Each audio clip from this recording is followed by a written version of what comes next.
Capítulo 12. Como cientistas usam a mente subconsciente. Muitos dos cientistas mais criativos da história constataram a verdadeira importância da mente subconsciente. Edison Marconi, Catherine, Poincare, Einstein e muitos outros usaram-na para obter insights e know-how em suas grandes realizações. A capacidade de pôr em ação o poder do subconsciente constitui um dos fatores mais importantes para determinar o sucesso de cientistas e pesquisadores. Um dos mais notáveis exemplos neste particular é encontrado na vida do célebre químico Friedrich von Stradonitz. Ele lutara durante longo tempo para compreender a estrutura química de um hidrocarboneto denominado benzina. Trata-se de um composto constituído de 6 átomos de carbono e 6 de hidrogênio. O problema deixava-o constantemente perplexo. Aparentemente, nada que tentava dava resultado. Incapaz de resolver o enigma, cansado, exausto, Stradonitz transferiu por completo o assunto para a mente subconsciente. Pouco tempo depois, no momento em que ia tomar um ônibus em Londres, o subconsciente iluminou-lhe o consciente com um inesperado relâmpago. Mentalmente, Stradonitz viu a imagem de uma serpente mordendo a própria cauda e girando como uma rodinha de fogo de artifício. A imagem recebida do subconsciente inspirou-o a orientar a pesquisa em uma nova direção. Logo depois, obteve a resposta há tanto tempo procurada, a do arranjo anular dos átomos conhecido como anel de benzina. Como um cientista famoso fazia suas descobertas? Nikola Tesla foi um brilhante pioneiro no campo de eletricidade. A bobina Tesla, peça de exposição obrigatória em museus de ciências e sempre uma das favoritas da meninada, foi uma de suas invenções. Trata-se de uma esfera de metal carregada de eletricidade. Quando alguém a toca, a eletricidade estática faz com que os cabelos do curioso fiquem em pé. Tesla realizou também experimentos com transmissão de energia. Suas ideias sobre esse tópico ainda são consideradas revolucionárias. Convencido do poder da mente subconsciente, sempre que tinha uma ideia para outra invenção ou nova direção de pesquisa, formulava na imaginação e em seguida transferia o problema para o subconsciente. Sabia que o subconsciente reconstruiria e revelaria ao consciente todas as partes necessárias para a manufatura do dispositivo em questão. Examinando tranquilamente todos os possíveis melhoramentos, não perdia tempo corrigindo defeitos e fornecia aos seus assistentes o produto final, acabado, perfeito de sua mente. Em entrevista, disse ele o seguinte: invariavelmente, meu dispositivo funciona como imaginei. Em 20 anos nunca houve uma única exceção. Como um naturalista famoso solucionou seu problema? O professor Louis Agassiz, da Universidade de Harvard, foi um dos naturalistas americanos mais famosos do século XIX. Descobriu os grandes poderes da mente subconsciente enquanto dormia. O exemplo seguinte foi tirado da biografia do cientista escrita por sua esposa. Ele estava havia 2 semanas tentando decifrar a impressão um tanto vaga de um peixe fóssil na lasca de pedra em que fora preservado. Cansado e perplexo, interrompeu finalmente o trabalho e tentou afastá-lo da mente. Pouco tempo depois, acordou certa noite convencido de que enquanto dormia vira o peixe com todos os aspectos que lhe faltavam, perfeitamente restaurado. Mas quando tentou prender na mente e tornar nítida a imagem, ela lhe escapou. Ainda assim, dirigiu-se cedo para o jardim dos plantes, pensando que ao examinar novamente a impressão, deveria haver alguma coisa que o colocaria na pista de sua visão. Mas em vão, o registro indistinto continuava tão obscuro como sempre. Na noite seguinte, voltou a ver o peixe, mas ainda sem um resultado satisfatório. Quando acordou, a imagem desapareceu como antes da memória. Na esperança de que a mesma experiência se repetisse na terceira noite, pôs lápis e papel ao lado da cama antes de dormir. E como esperava perto do amanhecer, o peixe reapareceu no sonho, confusamente no início, mas finalmente com uma clareza tão grande que ele não teve mais qualquer dúvida sobre suas características zoológicas. Ainda sonolento em total escuridão, traçou essas características no papel ao lado da cama. Pela manhã notou surpreso que no esboço feito à noite havia aspectos que julgaram impossível que o fóssil pudesse revelar. Correu para o Jardim des Plantes e, usando o desenho como guia, conseguiu com um cinzel raspar o excesso superficial da pedra, sob a qual descobriu ocultas as partes que faltavam no peixe. Quando inteiramente exposto, o peixe correspondia ao que vira em sonho e ao desenho, e conseguiu classificá-lo com facilidade. Como um médico renomado, resolveu o problema do diabetes. Na década de 20, o Dr. Frederick Banting, médico brilhante e pesquisador canadense, concentrou toda a sua atenção nos estragos do diabetes. Na época, a ciência médica desconhecia qualquer método para controlar a doença. O Dr. Banting passou longo tempo fazendo experimentos e estudando a literatura internacional sobre o assunto. Todos os caminhos que explorava, porém, pareciam ser um beco sem saída. Certa noite, exausto com mais um longo dia do que pareciam ser esforços inúteis, caiu no sono. Enquanto dormia, a mente subconsciente instruiu a extrair o resíduo do ducto pancreático degenerado de cães. A inspiração levou à descoberta da insulina, que desde então tem melhorado a vida de milhões de pessoas. Notem que o Dr. Banting estudou conscientemente o problema durante muito tempo, procurando uma solução, uma maneira de resolvê-lo. O subconsciente respondeu nessa conformidade. Nem sempre conseguimos a resposta da noite para o dia. Ela talvez demore algum tempo, mas não fique desanimado.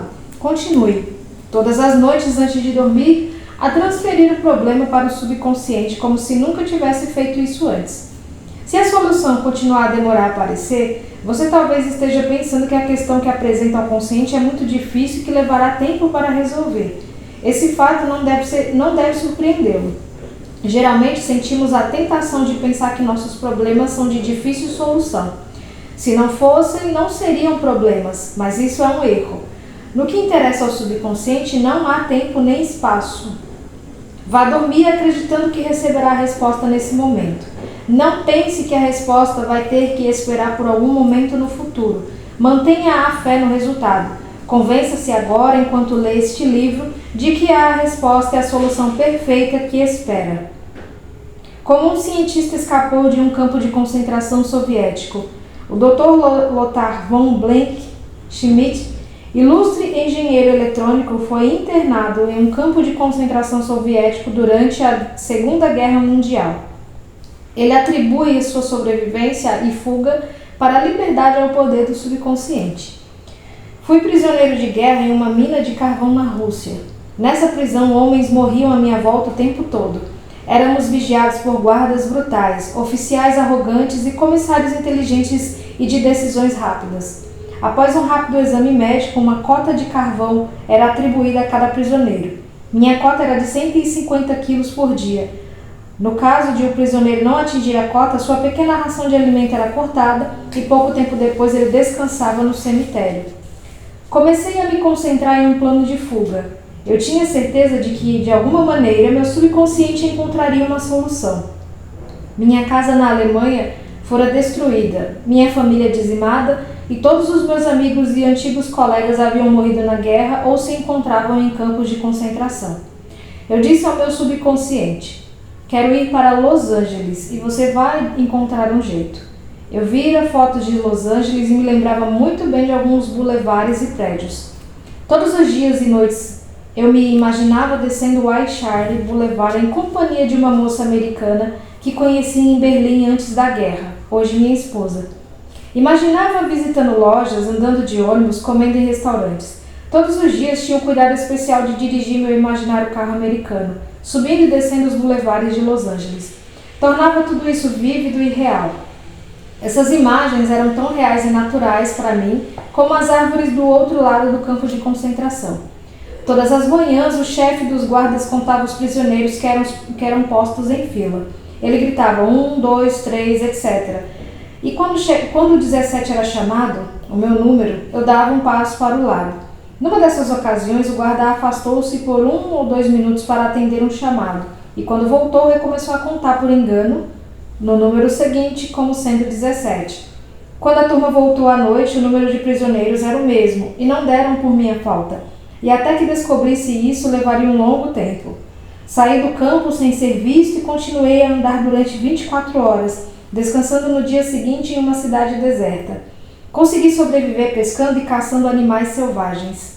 Descobri trens de carvão que se dirigiam para a Polônia e viajei neles à noite, até chegar finalmente nesse país.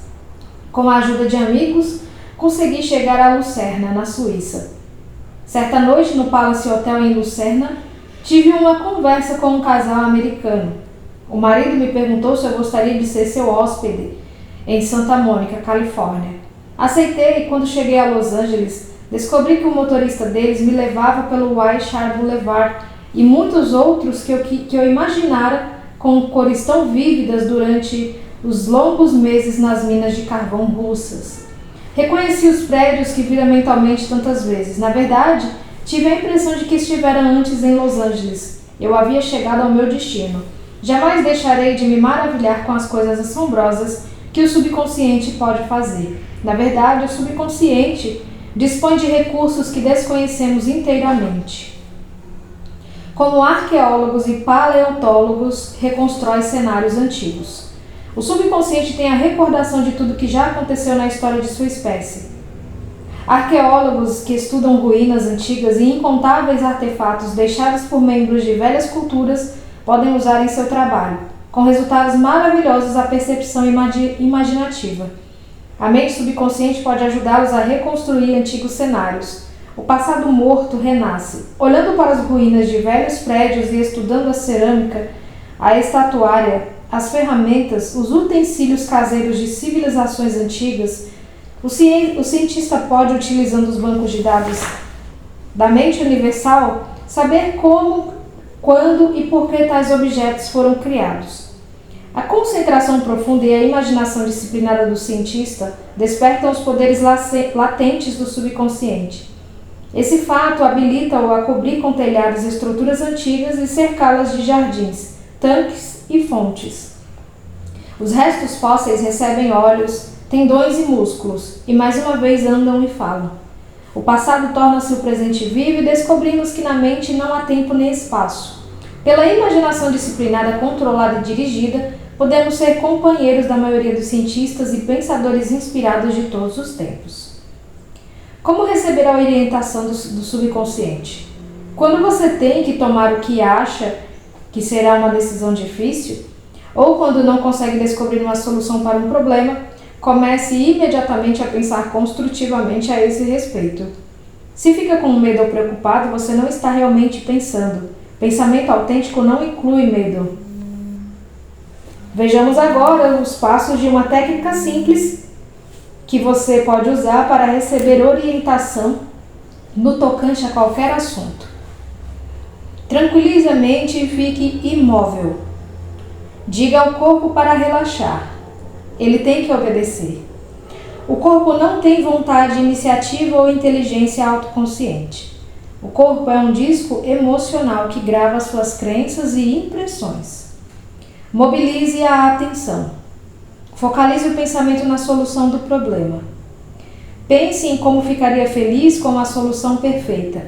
Vivencie a sensação que experimentaria se a tivesse agora. Deixe a mente desfrutar de forma relaxada dessa sensação de felicidade e contentamento. Em seguida, vá dormir. Quando acordar, se não obteve ainda a resposta, ocupe-se com qualquer outra coisa. Enquanto estiver assim ocupado, é possível que a solução surja de forma inesperada em sua mente. Para receber orientação da mente subconsciente, um método simples é o melhor. Vejamos um exemplo. Certa vez perdi um anel valioso que era também uma joia de família. Procurei por todos os lugares em vão. Fiquei aborrecido e triste com a perda. Naquela noite conversei com meu subconsciente da imensa maneira como o faria com uma pessoa. Antes de cair no sono, disse-lhe: você sabe tudo, sabe onde está o anel e, portanto, mostre-me onde ele está. Pela manhã, acordei de repente com as seguintes palavras buzinando em meu ouvido: pergunte a Robert. Achei essas palavras muito estranhas. O único Robert em que eu podia pensar era o filho de 9 anos do meu vizinho. Por que ele deveria saber alguma coisa sobre o paradeiro do anel? Não obstante, obedeci à voz interior da intuição. Encontrei-o no quintal de sua casa e lhe descrevi o anel. Por acaso você o viu? Perguntei. Claro que vi, respondeu ele. Achei-o ontem no meio das moitas, quando estava brincando de esconde-esconde. Eu não sabia de quem era, de modo que o levei para casa e coloquei em cima da minha mesa. Eu ia pôr um anúncio sobre o anel, mas me esqueci. O subconsciente sempre responderá se confiar nele. O subconsciente disse onde estava o testamento perdido.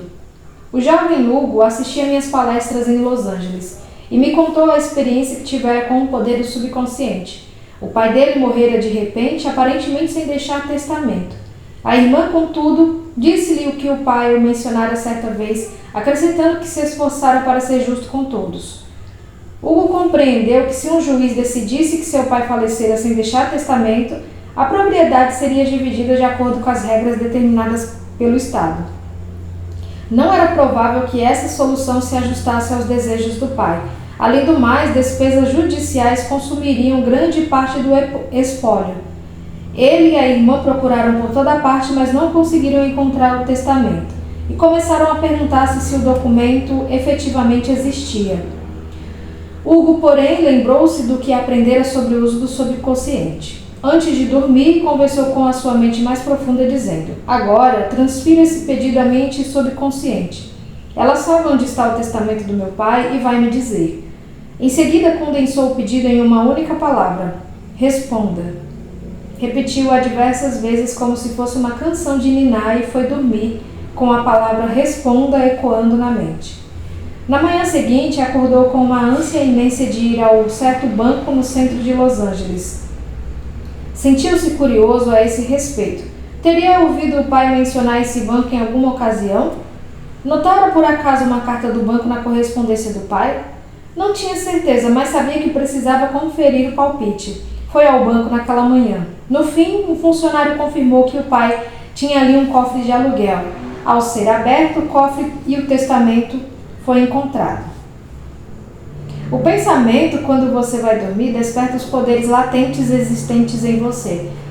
Vamos supor que você está em uma dúvida se deve vender sua casa, comprar certas ações, romper uma sociedade, mudar-se para Nova York ou permanecer em Los Angeles, dissolver um contrato em vigor ou fazer um novo.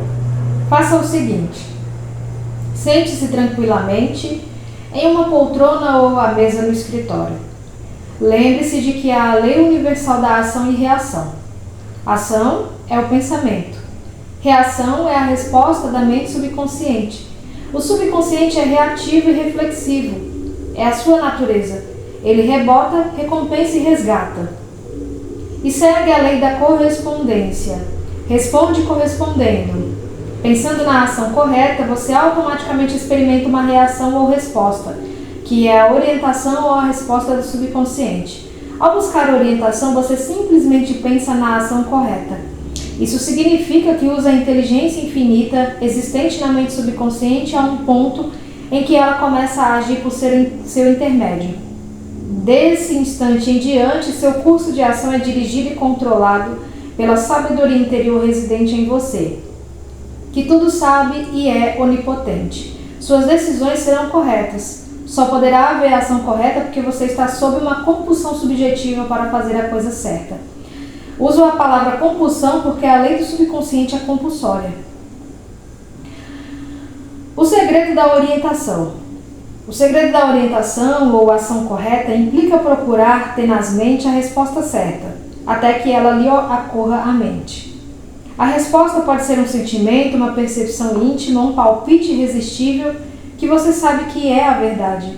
Você usou o poder do subconsciente até um ponto em que o poder começar a usá-lo. Você não pode, de maneira alguma, fracassar ou dar um passo em falso, enquanto age de acordo com a sua sabedoria interna. E descobrirá que todas as suas decisões são certas e todos os seus caminhos pacíficos. Pontos importantes a recordar. 1. Lembre-se de que a mente subconsciente foi a responsável pelo sucesso e realizações maravilhosas de todos os grandes cientistas. 2. Ao concentrar a atenção e esforçar-se para solucionar um problema cabuloso, a mente subconsciente reúne todas as informações necessárias e apresenta a solução pronta e acabada à mente consciente. 3. Se está em dúvida sobre a solução de um problema, tente resolvê-lo objetivamente. Reúna todas as informações que puder, fazendo pesquisas e conversando com outras pessoas. Se não obtiver uma solução, transfira antes de dormir o problema para o subconsciente e a resposta virá sempre. Isso nunca falha. 4. Nem sempre conseguimos a solução da noite para o dia. Continue a fazer seu pedido ao subconsciente até o dia em que o sol raiar e afugentar as trevas. 5. Você atrasa a resposta achando que ela vai levar muito tempo ou que se trata de um problema espinhoso. O subconsciente não reconhece problemas, só conhece soluções. 6. Acredite que tem agora a resposta. Sinta a alegria da resposta e como se sentiria quando a recebesse. O subconsciente reagirá a esse sentimento. 7. Qualquer quadro mental sustentado pela fé e pela esperança se tornará realidade graças ao poder milagroso do subconsciente. Confie nele, acredite em seu poder e maravilhas acontecerão enquanto você ora. 8. O subconsciente é um tesouro de memória e nele estão gravadas todas as suas experiências, desde a mais tenra idade. 9. Cientistas que estudam manuscritos antigos, templos, fósseis e outras provas remanescentes podem reconstruir cenas do passado e torná-las vivas. A mente subconsciente corre em seu auxílio. 10. Antes de dormir, passe ao subconsciente o pedido de solução. Confie nele, acredite nele e a resposta virá. O subconsciente tudo conhece e tudo vê, e você não deve duvidar dele ou questionar os poderes. 11. A ação é o pensamento e a reação a resposta do subconsciente. Se seus pensamentos forem sábios, suas ações e decisões serão sábias. 12. A orientação chega sob a forma de sentimento, percepção interna ou um palpite irresistível, que lhe diz que você está certo. Trata-se de um sentido tátil interno. Siga-o com a simplicidade da fé.